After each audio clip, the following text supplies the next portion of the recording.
Sajanan Swami Maharaj Ni Jai.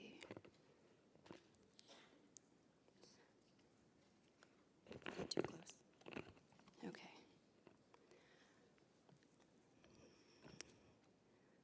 First, happy birthday to Dinkar, our beloved master. I also want to give a shout out to Amy, who put in over 60 hours of work this week on the video that we got to see today. Foregoing work and numerous calls and emails and letting things pile up and really prioritizing this. And so I really want to thank her. Without her, it would not have been as amazing and smoothly edited as it was. And I've also got to give a shout out to Isha. I think I saw her just come out here because the recap part, that you saw the actual Samayo footage, all of that was Isha's hard work for 3 nights, I think. The nights of the Samayo, she was up working on that. So got to thank her, and that's why we left it in its whole piece, because we said, wow, it was just amazing what she had done. So, and I've got to thank Dinkar and everybody for giving me the honor to work on these things. Not only being able to work on it with many of you here and getting to know you better, it's been such a gift, and I've learned so much.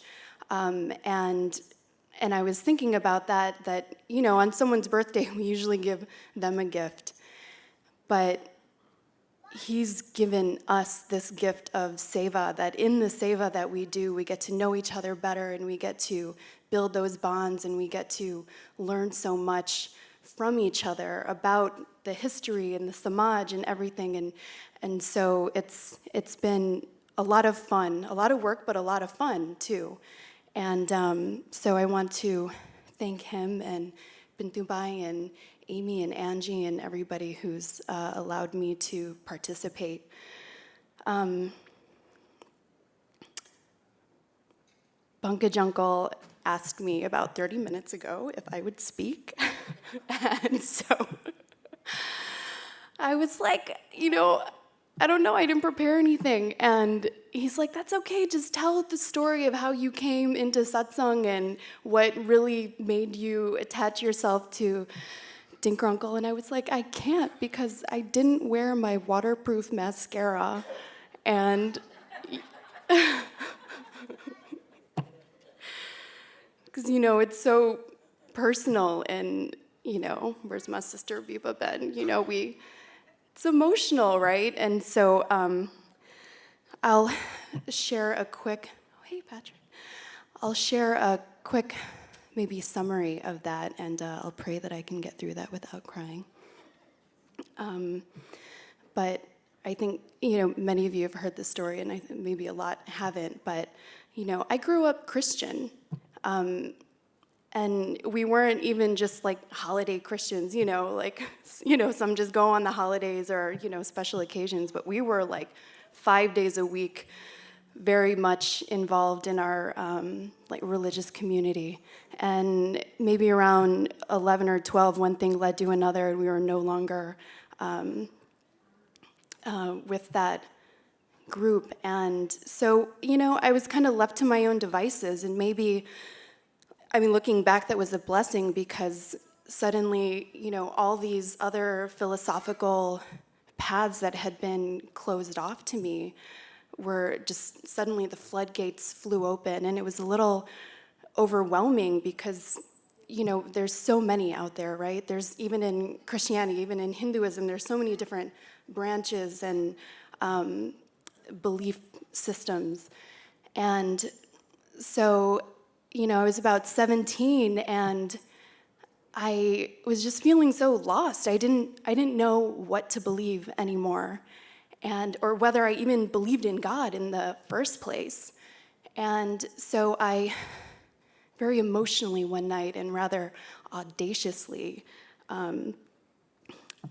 spoke to God, or prayed to God, I should say, probably like a an upset teenager. And I was like, look, I need some help here. And I need you to give me a sign. I don't know what to believe anymore, and I need you to show me. And I'm like, and I can't just go on blind faith anymore, because I had done that growing up, and I'm like, I need something more now. I'm just gonna take a deep breath.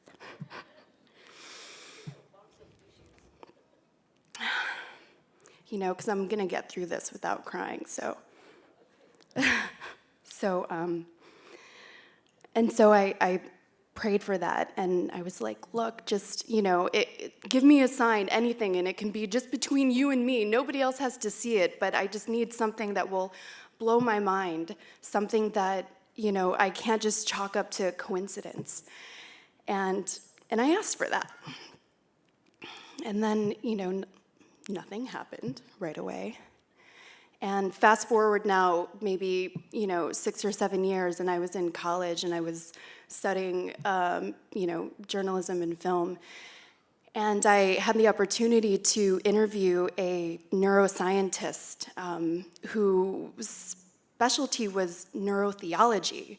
And, you know, theology is the study of God and religious philosophy. And so I was like, all right, that's who I'm going to talk to. And so, long story short, he gave a presentation about how it's critical that we have a spiritual master in our life.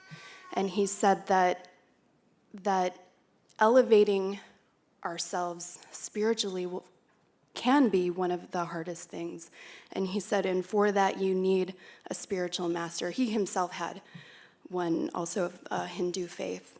And he was not an Indian man either. He was this 60-year-old kind of like hippie scientist who really got into meditation during the 60s and the Beatles and stuff like that. So that was interesting. But anyway, he said, you need a master, because he said, when I was going for my PhD, I wasn't allowed to just go into the lab and start tinkering around with things. I could have hurt somebody or hurt myself.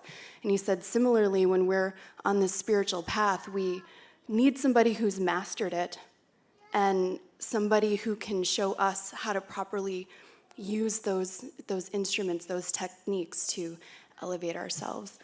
And so he's like, I know why you're here. You're here to meet my master. And so I was like, whoa, okay, let's meet him. He happened to be there that weekend. And so I went to this function they were having, and I met him, and I didn't feel anything, and I was really wanting to very badly, and I saw several other people were really feeling something, and I was like, I want to feel like that, but I don't, and, you know, and so now fast forward a few months, and it was that summer, and I prayed again, and it was very emotional, like the last one, and I said, God, like, please, I need you to send me a master, but please let me recognize him, because there's, deep breath, because there's so many, you know. Thanks, man.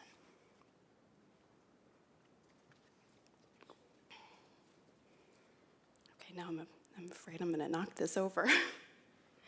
Thanks. But I said, let me recognize him, because there's so many masters out there,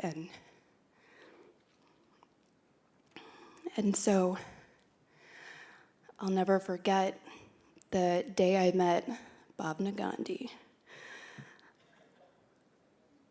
on a flight to India and meeting her at a layover, not a layover, the layover in Abu Dhabi, and in 10 minutes, this dynamic, incredible woman who, if you have not had the chance to hear her story, I urge you to find the time and ask her about it. But she, in 10 minutes, was like, you have got to meet my master. And she was just so lit up, and I'll never forget, there was a time when she paused and she was like, oh my God, I can feel him working through me.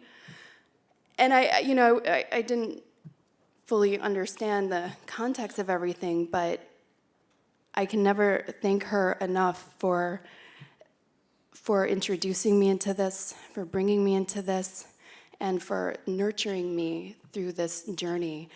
And so it was her then who had called me again when we were all back in Chicago after the Maitri Milan Mahotsav, where I got to meet everybody the first time. And she called me back. And we had all gone to dinner that night. And it was that night that the culmination of those two prayers that I had asked for, both give me a sign, God, please give me a sign, and two, send me a master and make sure I recognize him. And if you're curious as to what happened, feel free to give me a call. I won't get into it now because then I really will cry. But I want to thank Dinkar Uncle and Bhavna and all of you here who have been such great inspiration and friends through this and helping me, understand really what I've got here. And I know I'm still on that journey.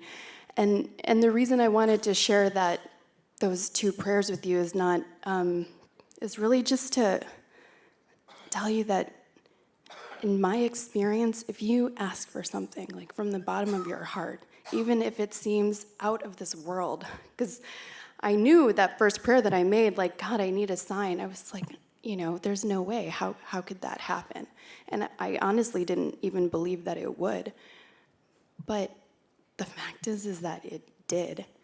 And now I can never say that miracles don't happen because, and I want you all to know that, and I'm sure you do, and I know all of you here have had just incredible experiences yourselves, like Karen Ben and Viva Ben, so many people, but just if you ask for something from the bottom of your heart, and if it's for your spiritual upliftment, no matter how wild it seems, it will happen.